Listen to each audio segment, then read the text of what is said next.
smagsløgene, sanserne. Alt det, vi er født med, vi kan, og kroppe, der fungerer, det kan vi miste.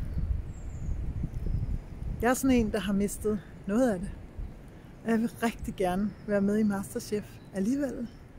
Og vise både mig selv, men også verden, at det kan lade sig gøre. Mine hænder fungerer ikke mere. De har massiv gigt i alle led. Det er smertefuldt hver eneste sekund. De har kemoskader fra min alvorlige cancer, jeg havde sidste år. Så hvis jeg får lov at deltage hos jer, så har jeg et sæt ekstra hænder med. Og det er jeg sikker på vil fungere og vil kunne lade sig gøre. Så det bliver ikke mine hænder, der bliver brugt, men alt, hvad der er i mit hoved, alt det visuelle, alt smagen, alt snakken kommer fra mig. Og så er det bare de nye hænder eller hænder, der fungerer, jeg medbringer. Det kunne jeg rigtig godt tænke mig.